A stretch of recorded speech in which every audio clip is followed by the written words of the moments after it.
안녕하세요, 친구들. 저는 한국창조과학회 오경숙 선생님이라고 해요. 우리 함께 이번 시간에 주제를 한번 읽어볼까요? 시작! 성경 속 빙하기. 네, 이번 시간에는 성경 속 빙하기를 3번에 걸쳐서 나눠서 살펴볼 거예요. 또 바벨탑 이야기, 빙하기 이야기, 열방 이야기로 나눠서 볼 건데요. 친구들은 빙하하면 어떤 게 생각나죠? 눈, 얼음, 또 펭귄, 북극곰 이런 것들이 생각나죠? 넓게 펼쳐져 있는 얼음 덩어리들이 생각날 것 같아요. 이렇게 거대한 얼음 덩어리들이 여기저기 있는데요. 이 얼음 덩어리들은 어디에 있을까요, 지금? 지금 지구의 어느 쪽에 있을까요? 북극? 남극? 한번 같이 살펴볼까요? 우리 지구를 보면 저 북극 쪽에, 북극 쪽에도 얼음 덩어리가 보이고, 인도 쪽에 히말라야 산맥에도 얼음이 보이네, 눈이 보이네요. 그리고 밑에 남쪽에도 남극에도 빙하가 보여요. 그리고 칠레 안데스 산맥 쪽에도 눈이 좀 보이는 것 같아요. 이렇게 곳곳에 빙하가 의외로 많이 덮여 있네요. 그런데 이런 빙하는 우리나라에는 없지만 실제 우리나라의 몇십 배가 되는 넓은 영역에 빙하가 가득 덮여 있다고 해요. 육지의 10분의 1이나 이런 얼음물로 덮여 있다고 하는데요.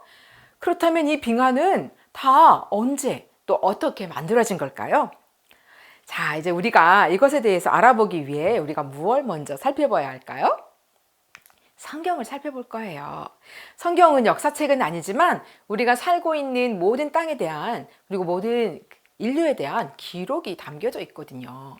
그럼 성경 속에는 빙하를 어떻게 소개하고 있는지 살펴봐야겠죠? 그런데 친구들, 성경 속에도 빙하기가 있었던가요? 없어요. 맞아요. 사실 성경에는 빙하 혹은 빙하기라는 말은 없어요. 또 공룡이나 DNA, 휴대폰 이런 단어들도 없잖아요. 성경이 쓰여지고 난 후에 만들어진 단어는 성경에는 없어요. 그럼 성경 속 어디에서 빙하에 대한 실마리를 찾아볼 수 있을까요? 우리 성경 역사 속으로 한번 들어가 볼까요? 먼저 가장 처음 성경의 첫 번째 책 창세기 1장, 2장에는 태초에 하나님께서 세상을 만드시고 보시기에 좋았더라 라고 말씀하실 만큼 아름답게 창조된 창조 이야기가 나와요. 그리고 그 중에서도 사람을 특별히 하나님의 형상대로 창조하셨죠. 그리고 6일 동안 아름답게 창조하신 세상을 사람들에게 다 선물로 주셨어요. 그리고 영원토록 하나님과 함께 살면서 이 세상을 잘 사용하고 관리하도록 맡겨주셨죠. 그런데 하나님께서 먹으면 죽으니까 절대 먹지 마 라고 한 무슨 열매를 따먹었죠? 맞아요. 선악을 알게 하는 선악과를 따먹었어요. 선악과는 하나님께서 아담과 하와에게 절대 먹지 마 라고 한 유일한 열매였어요. 그런데 하와가 뱀의 유혹을 받아서 이 열매를 따먹고 또 아담에게도 주어서 하나님의 명령에 불순종하게 되었죠. 그로 인해 이 세상에 죄가 들어오게 되었어요. 죄의 결과는 먼저 수고해야지 먹을 것을 얻을 수 있게 되었죠. 또 에덴 동산에서는 손만 내밀면 먹을 것을 얻을 수 있었는데 이제는 직접 땀 흘리고 수고해야 먹을 것을 얻을 수 있게 됐어요. 그리고 심지어 그 땅은 가시덤불과 엉겅퀴가 내고 있어서 가시덤불을 걷어내며 가시에 찔려서 아팠을 것 같아요. 또 여자들은 아기를 낳는 해산의 고통도 더해졌다고 성경에 말씀하고 있어요. 사람들은 죄 때문에 하나님과 멀어졌을 뿐만 아니라 또 원래 영원히 살 수 있었는데 또 죄를 지은 후부터는 때가 되면 죽을 수밖에 없는 신세가 되었어요. 하지만 이런 죄의 대가에도 불구하고 죄의 세사들은 끊어지지 않았어요. 게다가 세상에 들어온 죄는 계속 점점 더 커져갔죠. 창세기 4장에서 6장을 살펴보면 사람의 죄악이 점점 더 심해지고 세상에 가득해졌다고 말하고 있어요. 또 사람이 마음으로 생각하는 모든 계획이 항상 악하기만 해서 하나님께서 사람 지으신 것을 후회하시고 아파하셨다고 말씀하고 있어요.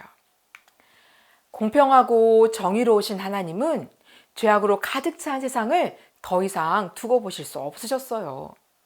무너진 세상의 질서를 바로 세우기 위해서 하나님께서는 어떻게 하셨죠? 네, 꽝꽝꽝 네, 심판을 내리셨는데 창세기 대홍수로 심판하셨어요. 그날에 기쁨의 샘이 터지며 대홍수가 시작되었죠. 그리고 하늘의 창이 열린 것 같이 비가 쏟아져 내리면서 어마어마한 양의 물이 순식간에 온 땅을 덮어버렸어요. 그날에 땅에서 코로 호흡하는 모든 것들, 모든 생물, 사람들까지 다 쓸어버리셨다고 성경에 기록하고 있어요. 대홍수 사건은 실제 사건이었고 또 심판 사건이었어요. 그러나 여기서 모든 것이 다 끝난 건 아니었죠. 바로 하나님은 대홍수에도 안전한 방주를 미리 준비시키셨어요.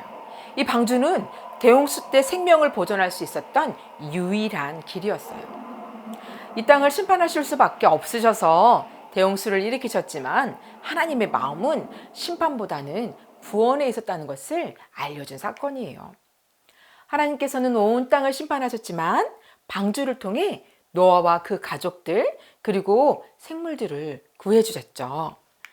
이렇게 물이 빠지고 모두 방주 밖으로 나온 다음 새 역사를 허락하셨어요. 그럼 창세기 대홍수로 인해 땅에는 어떤 변화가 있었을까요? 네, 창세기 대홍수는 엄청난 물과 함께 쓸려온 엄청난 양의 흙들로 인해 이런 많은 곳곳에, 지구 곳곳에 지층들이 곳곳에 쌓였죠. 두꺼운 지층들이 쌓였어요. 이제 우리가 배울 빙하는 바로 이 지층 위에 있어요. 어떻게 해요? 이렇게요. 층층이 보이는 지층 위에 눈과 얼음이 쌓인 것이 보이나요? 그럼 친구들, 우리는 여기서 무엇을 알 수 있을까요? 아, 지층이 창세기 대홍수 때 만들어졌고 빙하는 그 위에 만들어져 있으니까 빙하는 홍수 이후에 생긴 거겠구나 라는 걸 우리가 알 수 있나요? 네. 아니 그럼 대홍수 이후에 세상이 어떻게 변했길래 어땠길래 이렇게 거대한 빙하 지형들이 생겨난 걸까요? 이제 우리 성경 속 빙하기 그 첫 번째 이야기 바벨탑 이야기부터 하나씩 풀어가 보기로 해요. 창세기 대홍수 사건 이후에도 방주에 나온 노아 가족에게 아담에게 주셨던 축복인 생육하고 번성하고 땅에 충만하라는 축복을 하나님께서 주셨죠. 그러니까 분명 좋은 환경이었을 거라는 것을 생각할 수 있어요. 세상은 하나님의 축복으로 점점점 회복되기 시작했어요. 하지만 성경을 보면 이전과 똑같지는 않았나 봐요. 이렇게 창세기 8장 22절을 보면 하나님께서 가장 많이 달라진 것이 어떤 게 보이나요? 우리 낮과 밤이나 여름과 겨울 그리고 시몬과 거둠은 이전에도 있었어요. 그런데 다른 단어 추위와 더위가 잘 보이나요? 낮에는 더 덥고 또 밤에는 춥고 또 여름에는 아주 덥고 겨울에는 아주 추운 즉 추위와 더위 이것에 따라서 시몬과 거둠도 달라지겠죠? 핵심은 추위와 더위가 생긴 거예요. 이렇게 또 하나 달라진 게 있어요. 창세기 1장에 하나님께서 창조하실 때 하나님께서 모든 씨에 있는 채소와 씨 가진 열매 맺는 모든 나무를 너에게 주니까 너희가 먹을 거리가 될 거야 라고 하나님께서 채식을 모든 식물들을 사람에게 먹을 거리로 주셨잖아요. 그런데 창세기 대홍수 사건이 끝난 창세기 9장 3절에는 모든 산 동물은 너희의 먹을 것이 될 것이다. 채소와 같이 이것을 다 너희에게 준다라고 육식을 허락하시는 것이 보이나요? 아마 홍수 후에 바뀐 환경 때문에 아마 살아있는 모든 동물들에게도 양식으로 모든 동물도 또 먹을 수 있도록 우리가 육식을 허락해 주신 것 같아요. 또 달라진 게 있어요. 창세기 1장에 나온 아담 때에는 하나님께서 주신 명령에 따라 동물은 사람에게 보호받고 다스림받는 존재였어요. 충만하라, 덕복하라, 그리고 정복하라 라고 말씀하셨죠. 그래서 모든 것들을 또한 다스리라 라고 말씀하셨어요. 모든 권한을 사람에게 주셔서 사람은 모든 것들을 잘 다스리고 보호하는 존재였죠.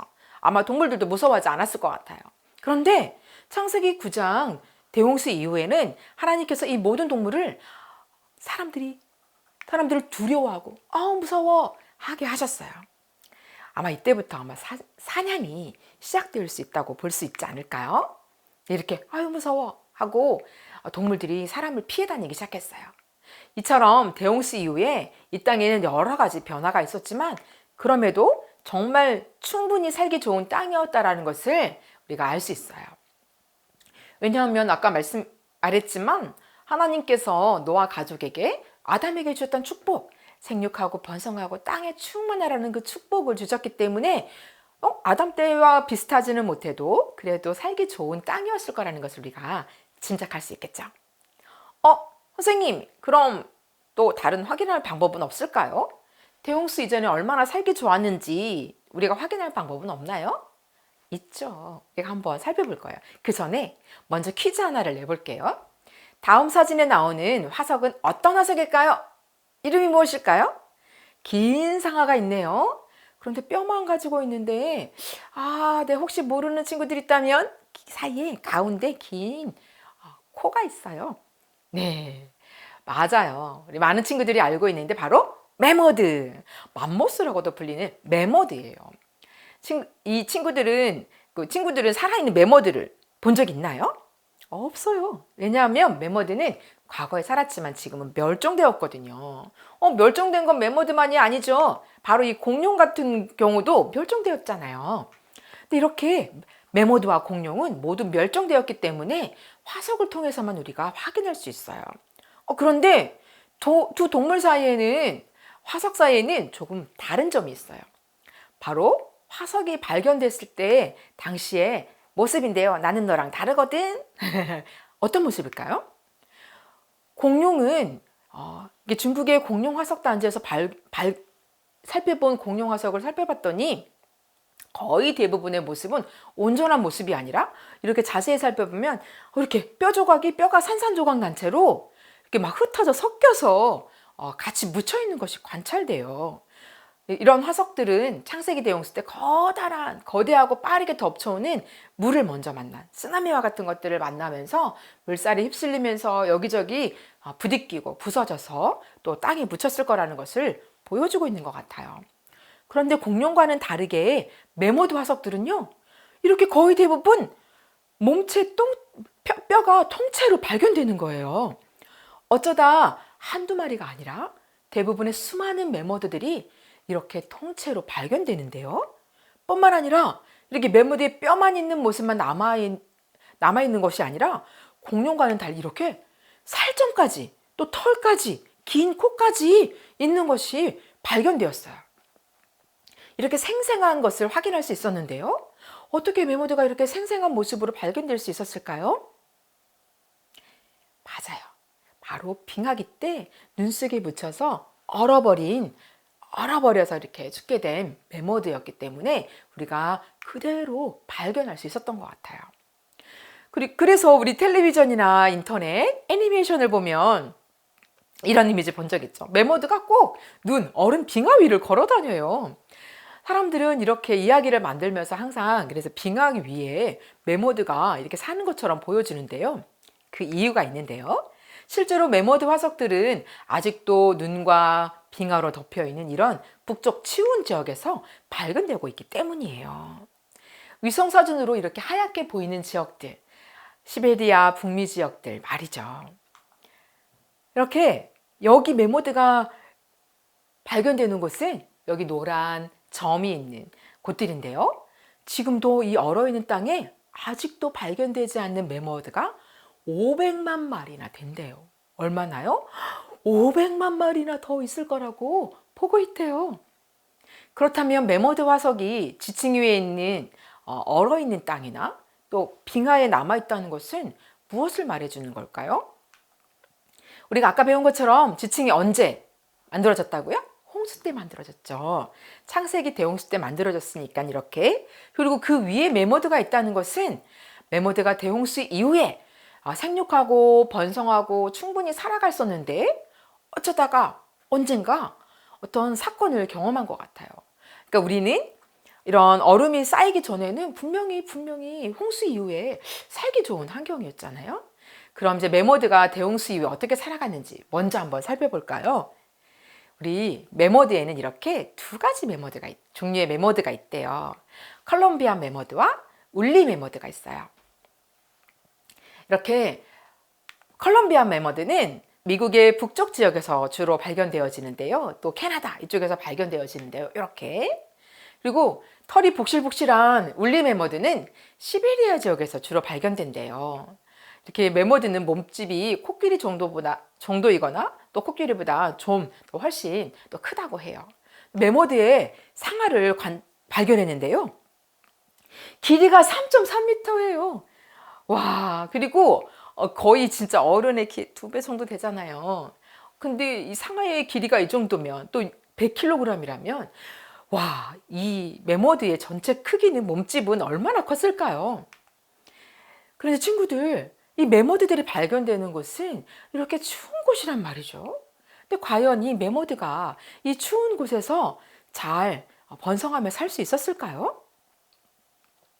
매머드가 가장 많이 발견되는 이 시베리아 지역에는 여름에는 27도 정도로 따뜻하다고 해요.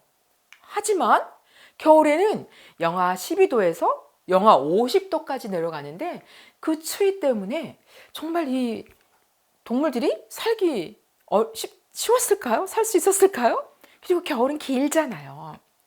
근데 여기 선생님, 여기 울리 매머드를 보세요. 털이 복실복실 있잖아요. 이 정도면 추운 겨울에서도 잘 또 살 수 있지 않았을까요? 라고 생각할 수도 있어요. 하지만 친구들, 추위에 조금 강하다고 해서 그 지역에 살 수 있을까요? 먹을 것은 어떻게 구했을까요? 매머드랑 가장 가까운 또 비슷한 환경에 살고 있는 코끼리를 한번 비교해서 우리가 살펴볼 건데요. 코끼리는 매일 100리터에서 200리터의 엄청난 물과 또 풀을 먹는다고 해요. 우리 2리터 페트병이 몇 개예요? 100개요, 100개. 그래서 학자들이 계산을 해봤더니 만약 매머드라면 물은 140에서 200리터를 먹을 것 같고 또 음식을 매일 80에서 300kg이나 먹을 거라고 생각했어요. 그런데 지금 시베리아 지역에서는 그런 많은 먹이들, 긴 겨울 구할 수 있었을까요? 심지어 500만 마리나 되는데요. 와, 그러니까 이 추운 곳에 매머드가 있었다는 것은 과거에는 추운 곳이 아니었다는 거예요. 충분히 먹이를 많이 구할 수 있는 이렇게 비옥한 땅에 살았을 거라고 우리가 생각할 수 있어요. 즉 창세기 대홍수 이후에 시베리아 지역은 지금보다 훨씬 환경이 좋았을 거라는 것을 우리가 알 수 있어요. 또 다른 증거를 보면 실제로 몸이 통째로 얼어서 발견된 매머드의 위를 살펴봤더니 거기에는 열대 지역의 식물인 미나리 아제비가 있었고요. 또 열대지방에서 발견되어지는 쇠파리 유충도 있었고 또 그 주변에 발견되는 화석들을 봤더니 코뿔소, 말, 호랑이 이런 다람쥐 이런 화석들이 같이 발견되는 거예요. 열대지방에서 사는 동물들의 화석 말이에요. 그럼 무엇을 말해주는 걸까요? 또 그리고 여기를 보세요. 여기가 나무 그루터기예요. 그런데 자세히 살펴봤더니 이 얼어붙은 이 시베리아 땅에 열대지방에서 자라는 나무 그루터기가 가득 있는 거예요. 이것은 무엇을 말해줄까요? 과거에 이곳은 열대나무가 우거져 있을 거라는 것을 알 수 있어요. 그렇다면 대홍수 이후에 수백만 마리의 매머드가 살고 있던 이 지역들이 어쩌다가 이렇게 눈과 얼음으로 가득 덮인 땅이 된 걸까요? 네. 지금 그리고 이 땅은 빙하뿐만 아니라 자그만치 3분의 1, 지구의 3분의 1, 30%나 되는 지역이 모두 사막이에요. 저기 갈색으로 되어 있는 부분 보이시나요? 저기 오스트레일리아도, 저기 인도, 저기 사하라 사막도 보이고요. 이렇게 온통 흑빛으로 보이는 곳들이 전부 다 사막이에요. 바로 이 사하라 사막과 같은 사막 말이죠. 도대체 사막은 어떻게 생기는 걸까요? 분명 대홍수 이후엔 살기 좋은 땅이었을 거라고 얘기했잖아요. 그런데 왜 이런 사막이 된 거예요? 언제요? 언제부터요? 그러니까 이제 사막도 시베리아와 같이 과거에 분명히 살기 좋은 땅이었을 거예요.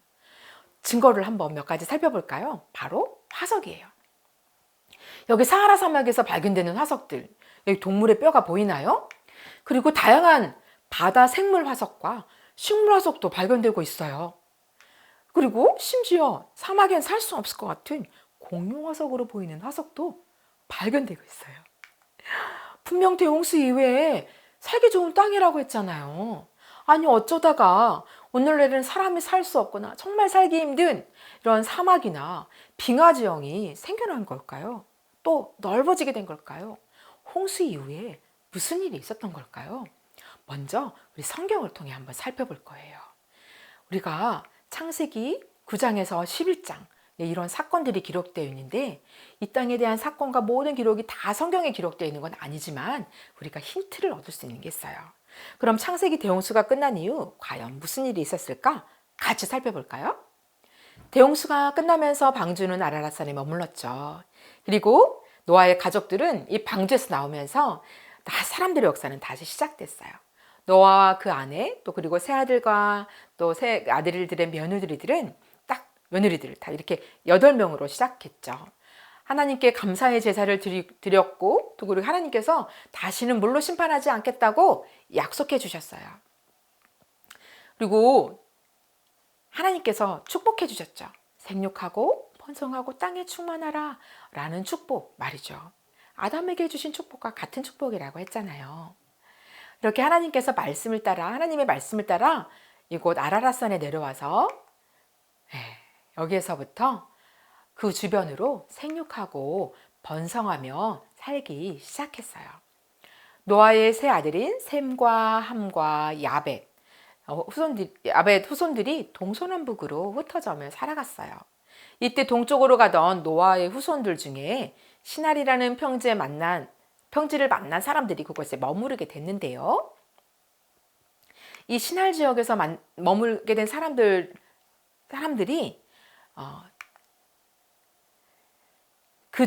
그 무리 중에 함의 손자이며 세상의 첫 용사라고 호칭을 얻은 니무롯이라는 사람이 있었어요.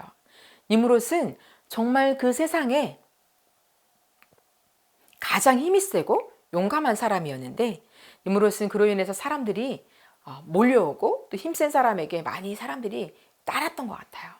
이렇게 권력을 가지게 되면서 아마 교만한 마음이 생겼나 봐요. 사람들을 모아서 어느 날 우리가 도시를 건설하고 또 탑을 건설해서 그 탑을 하늘 꼭대기에 닿게 합시다 라고 사람들을 선동하기 시작했어요. 아니, 왜 갑자기 도시와 탑을 건설하려고 했을까요? 그건 바로 우리가 탑을 높이 쌓을 수 있는 기술력으로 자기의 힘과 능력을 과시하고 우리의 이름을 내고 이렇게 자신들의 왕국을 건설하며 흩어지지 않기 위해서요. 우리가 온 지면에서 흩어짐을 면하자 라고 말이죠. 흩어짐을 면한다고요? 하나님께서는 분명 생육하고 번성하고 땅에 충만하라고 말씀하셨잖아요. 그런데 니무롯과 그 무리들은 No! 싫거든요! 라고 불순종하면서 분명히 하나님께서 축복해 주신 그것들에 불순종하고 그 말씀을 깨뜨리는 행동들을 했어요. 사람들의 마음에는 니무롯과 같은 교만들이 생겼고, 그들은 하늘 높이 탑을 쌓는 불순종을 하며 도시를 만들어가기 시작했어요. 이제 다시 홍수가 와도 문제없어 라고 하면서 말이죠. 죄를 지어도 심판을 얼마든지 피할 수 있을 것 같아 라고 하면서 사람들은 자신의 죄로 인해서 홍수가 다시 와도 이 탑으로 피하면 얼마든지 살 수 있을 거라고 생각했어요. 높아져가는 탑만큼 사람들의 교만도 커져갔어요. 이렇게 높이 탑이 쌓아져 갔을 때 하나님의 마음은 어땠을까요? 흩어짐을 면하려고 자신들만의 도시를 쌓아나가는 그런 죄를 쌓는 것이었어요. 근데 하나님이 그것을 보며 마음 아파하셨겠죠. 또다시 대홍수와 같은 심판 사건이 오면 어떡하죠? 하지만 분명 하나님께서 약속하셨잖아요. 다시는 물로 심판하지 않겠다고 말이죠. 분명히 심판은 하셔야 되는데 물로 심판하시지 않겠다는 약속을 지키셔야 했어요. 그래서 하나님께서 내린 조치가 바로 어떤 것이었을까요? 방법은 바로 언어를 혼잡하게 하는 거였어요. 이렇게 말이죠. 성경에 그러면 언어가 원래 하나였단 말인가요? 맞아요. 성경에는 언어가 하나였단 말이 있어요. 창세기 11장 1절에 온 땅의 언어가 하나요, 말이 하나였더라 라고 말씀하고 있죠. 그러니까 모든 사람들은 아담과 같은 한 언어를 썼을 거라는 것을 우리가 알 수 있어요. 바로 또 창세기 11장 6절에도 모두 이 무리가 한 족속 또 한 언어 언어도 하나이고 라는 말이 있죠. 그렇게 해서 이렇게 바벨탑을 쌓고 불순종했다라고 말하고 있어요. 그래서 앞으로는 더 불순종할 거라고 말씀하고 있죠. 그래서 하나님께서 자, 이제 우리가 내려가서 거기서 우리가 언어를 혼잡하게 해서 서로 알아듣지 못하게 하자라고 말씀하고 있어요. 생각해 보세요. 학교에서 친구들과 얘기하는데 갑자기 친구들이 내가 모르는 언어로 갑자기 이야기를 한다면 얘기가 될까요? 어우 답답해. 그러면서 같이 지내고 얘기하는 것이 또 같은 교실에서 수업 받는 게 불가능해질 거예요. 그래서 언어가 통하지 않게 된 사람들은 더 이상 함께 지낼 수 없게 되었고 결국 언어가 통하는 가족 단위로 이동하기 시작했어요. 노아홍수 사건은 하나님께서 사람과 이 땅을 심판하시게 하는 것이 목적이었지만 바벨탑 사건은 사람들의 불순종으로 인해서 심판하긴 하셨지만 하나님께서 명령하시고 축복하신 그리고 흩어져 살게 하는 것이 목적이었어요.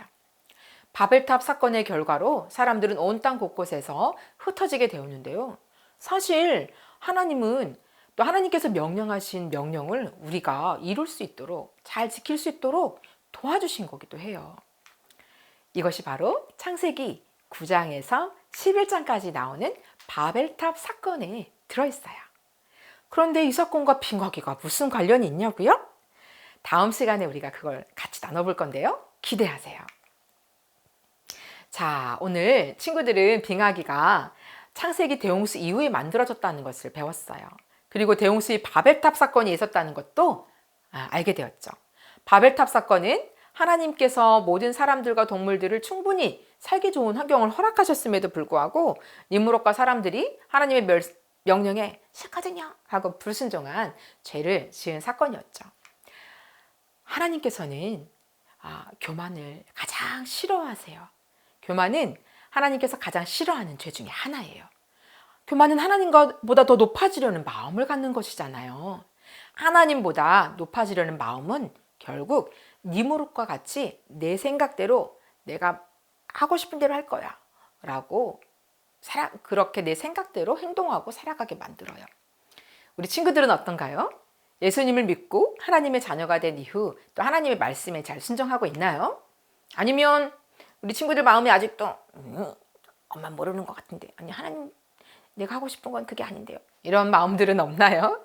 사실 우리 모두는 우리 선생님도 모두 불순종하려는 마음이 조금씩은 있어요. 그럼 우리가 어떻게 해야 될까요? 이렇게 우리 안에 내 생각대로만 살아오려는 마음이 분명 생각난다면 그것들을 가지고 하나님께 나와 우리 회개하고 기도해야 돼요. 하나님은 우리가 하나님께 나와서 고백하고 회개하는 것을 싫어하실까요? 기뻐하실까요? 기뻐하시죠. 이렇게 회개하면 하나님께서 당연히 들어주시겠죠? 사도행전 8장 22절에 그러므로 너희 이 악함을 회개하고 주께 기도하라. 혹 하나님이 마음에 품은 것을 사하여 주시리라 라고 말씀하고 있어요. 혹이라고 하는 것은 용서 안 할 수도 있단 말 아닌가요? 맞아요. 하나님께서는 용서는 하나님의 주권이에요. 하나님께 달려 있어요. 우리가 때로 막 형식적으로 구하는 회개는 들어주시지 않을 수 있잖아요. 하지만 진심으로 우리가 기도하고 또 회개한다면 또 하나님께 잘못을 구한다면 당연히 하나님은 들어주실 거예요. 하나님은 우리를 너무 사랑하시기 때문이죠. 우리 친구들 따뜻한 사랑의 손길을 내밀어 주시는 우리 예수님의 손길을 꼭 붙잡고 갈 수 있나요? 다 같이 약속하고 이 약속을 지켜주시고 인도해 주실 주님을 의지하길 우리가 기도합니다. 우리가 꼭 이번 시간에 기억해야 될 것이 있어요. 이것만은 꼭 기억하세요. 하나님은 공정하고 의로우신 분이시라는 거예요. 그리고 하나님은 우리 죄를 용서하시기를 기뻐하시기 때문에 우리가 언제든지 하나님께 나아가 진심으로 기도하면 죄를 용서해 주시는 분이시라는 것을 잊지 마세요. 그럼 우리 다음 시간에 바벨탑과 빙하기가 어떻게 연결되어 있는지 한번 배워볼 거예요. 자, 다음 시간에 만나요.